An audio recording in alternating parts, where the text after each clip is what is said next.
So, what if the path to true spiritual growth lies in embracing the unknown?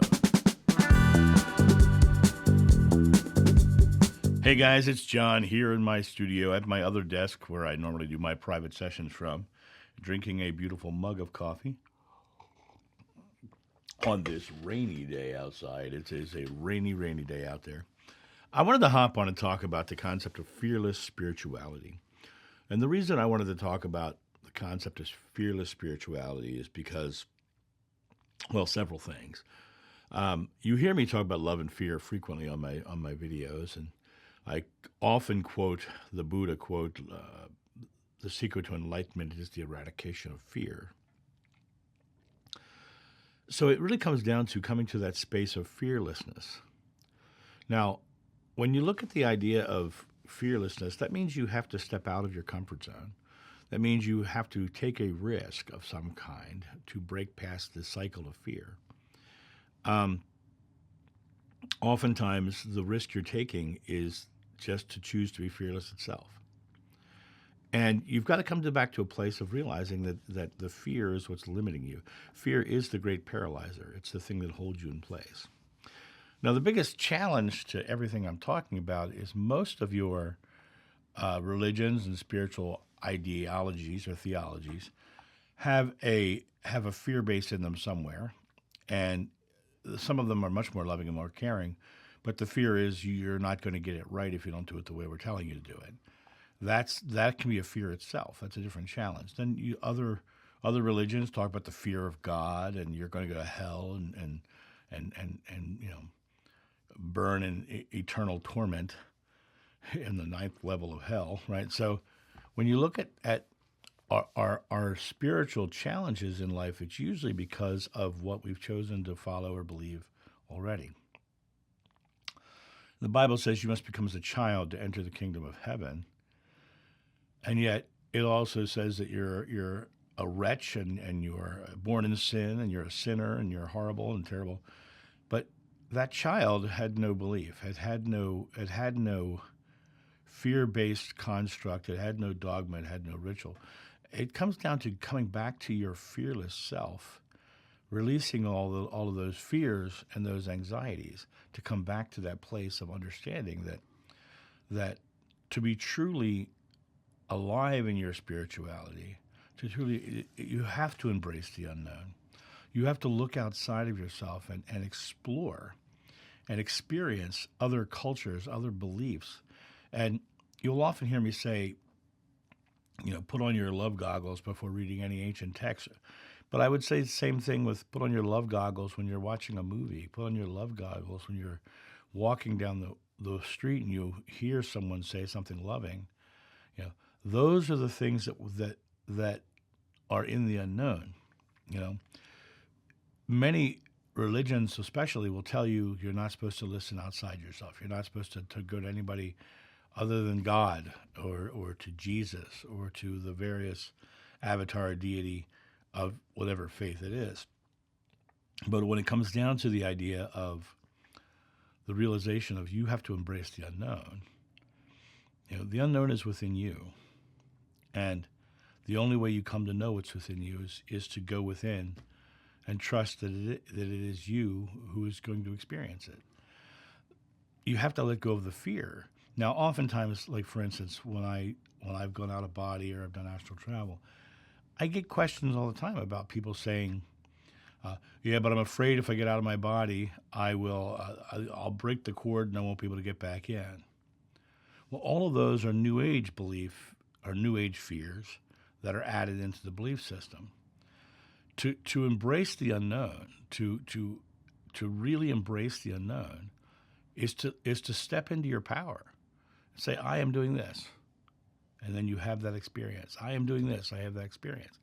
To embrace the unknown is to release the fears, to set down the things that stop you from doing it.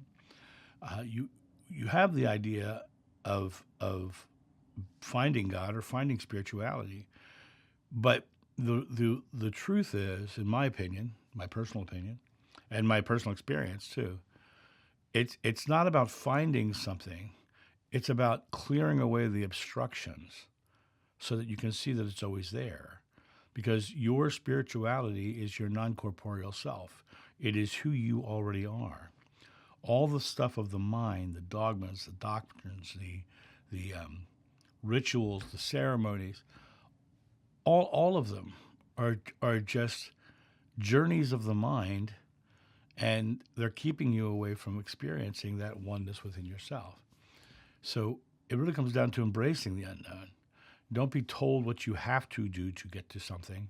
You know, declare it, live it, be it. Release your fears and anxieties that you're going to get it wrong, and live into this idea that you are creating the experience.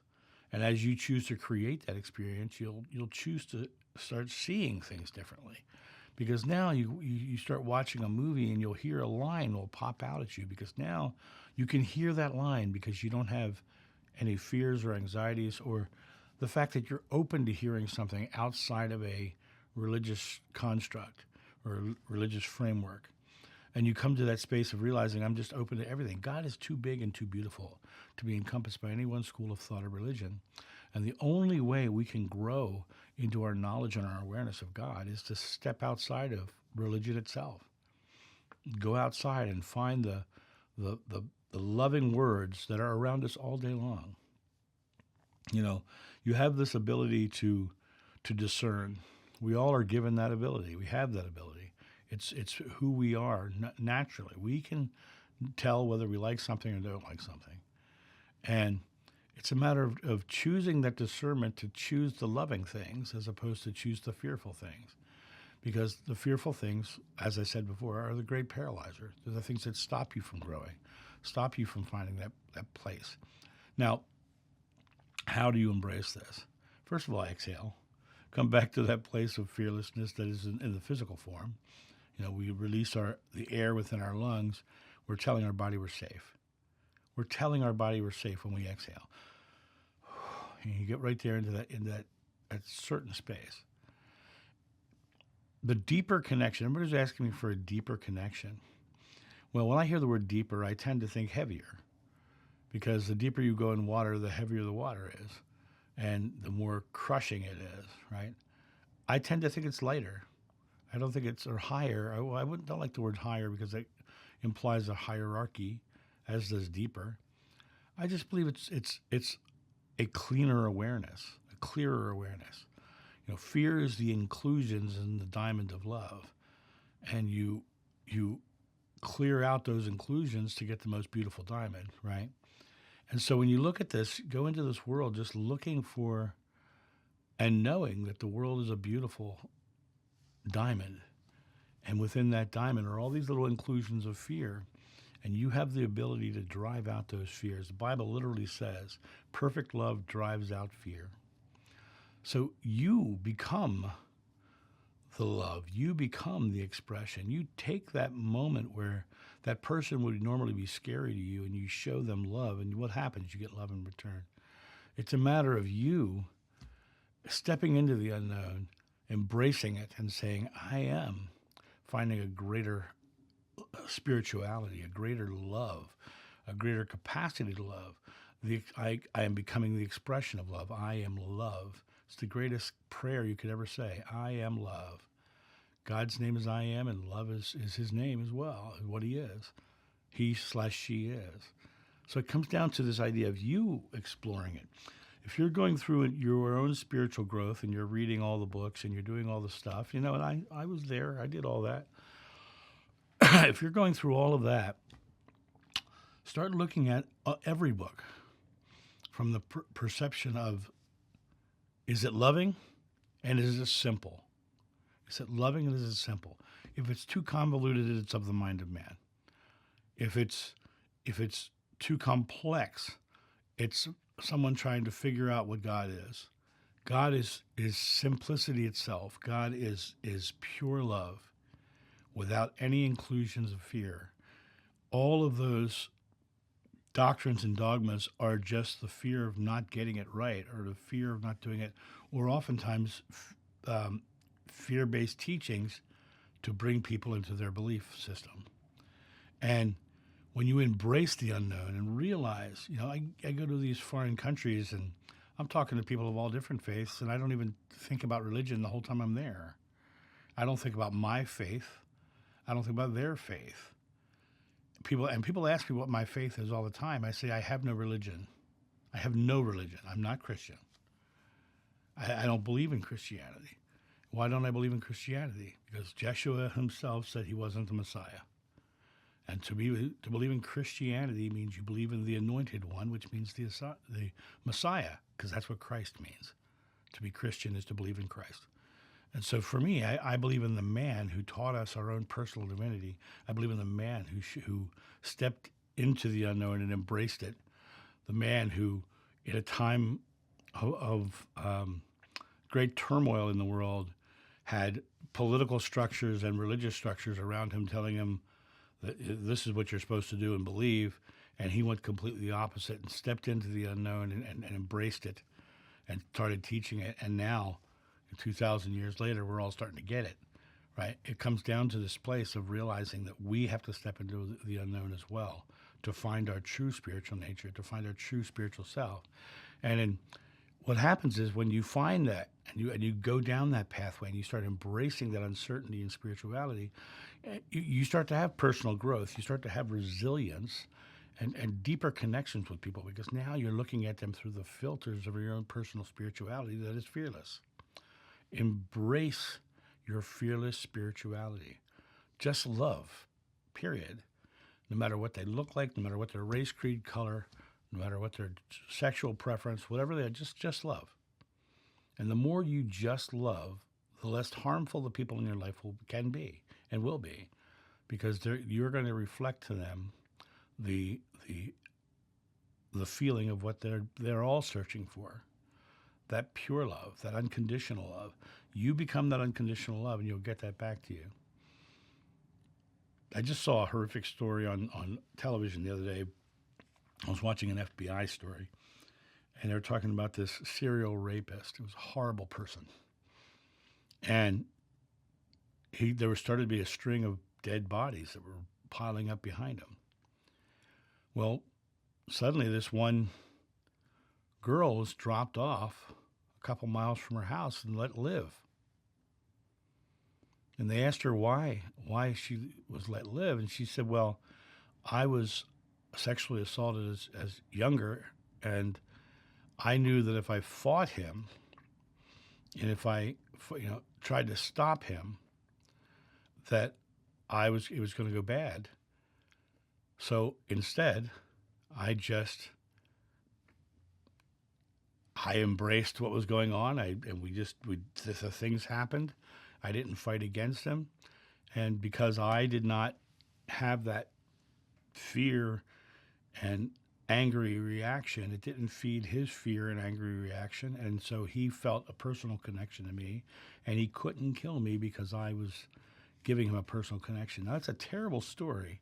This young girl had to be raped twice. But the lesson in the story is that person who was raping her and doing all those horrible things, let her go because of the fact that in some way she represented love to him. And she survived the situation. I'm not telling you what to do in that situation, but I'm just putting it out as an example of what love can do. And when you look at it from the perspective of, if we're all in this life thing together, and we're constantly fearful, and we're constantly arguing and screaming and hollering and fighting each other and telling people they have to believe as we do, we're not loving one another. We're trying to subjugate one another. We're trying to prove that we're right. We're trying to feel like we have justification for our beliefs. And you have to embrace the unknown to find the true, simple beauty of being one with God, which is what Jeshua said. I am one with the Father, and you must become one with me as I am with the Father. It's about coming back to that oneness, that simple oneness, and you will have personal growth. You will have resilience. You will have deeper connections when you come back to that space. I talk often about Swami Naran, and for those of you who don't know who he was, in India, he was a 13-year-old boy who reached enlightenment. But what was the key factor? What was the thing that made him go to that next level? Both of his parents were killed. And suddenly he was a 13-year-old boy without family, without parents. He was thrust into the unknown. He was thrust into the unknown. And he was thrust into the unknown as a child. He didn't have a lot of belief. He didn't have a lot of dogmas and doctrines and rituals he had to live into. And he just started living his life from a place of positives and negatives. I'm going to go to what's positive. I'm going to stay away from what's negative. I'm going to go towards love. I'm going to let go of fear. And he reached enlightenment. He became fearless after this tragic loss of his parents. But it was the unknown that took him there. It was suddenly he was in a world where the only known he knew were his parents. And suddenly his parents were gone. And rather than succumbing to fear and anxiety, he stepped up and he became fearless. And that's the bulk of a lot of his teachings, is his fearlessness. He crossed the Himalayas through the snow wearing nothing but a loincloth. They asked him, "Why didn't you freeze to death?" He said, "Because I'm without fear. The cold did not affect me. I don't fear the cold." He walked into a village where there was a man-eating lion. The next morning they came out, the lion was asleep 6 feet away from him. They asked him, "Why didn't the lion eat you?" He said, "Because I'm without fear. He gave me nothing to be fearful for." He understood that embracing the unknown is releasing the fear and finding fearless spirituality, finding your fearless connection to God, finding that enlightenment. You know, the Buddha said the secret to enlightenment is the eradication of fear. Swami Naran found fearlessness. And it's that fearlessness that takes us to that next level of awareness of our oneness with God and our connection. So understand that embracing the unknown can truly lead to more profound spiritual experiences in your personal journey. It can create a more profound and richer life experience. It can give you a life that makes you feel connected to everyone and everything. It can, by just releasing the fear itself, you open up more possibilities for beautiful experiences. By releasing the fear itself, you open up the possibility to be love first and let them come to you. And what I'd like to say is, as I wind this video down, is I encourage you all to reflect on your own personal relationship with your religions, with your ideologies, and ask yourself, where is the fear? Where is my doctrines and dogmas the only way? And if that's true, then you have this certainty that this is the only way. For me personally, I found I had to strip everything away and embrace it all. And so, my friends, go out in the world today and love fearlessly. Be spiritually fearless. And smile at people. Give them the love that is within you. Show the lack of fear just by being loving and caring. Show that experience. And watch as your entire physical world experience becomes richer. It becomes more beautiful because you are the reflection that you're looking at in the world around you. What you're being is the reflection of the world around you. You'll find beautiful, beautiful things when you release your fear, embrace the unknown, and realize in the unknown is love itself. That's my thought on this. You guys have a great day, and I'll talk to you soon. See ya.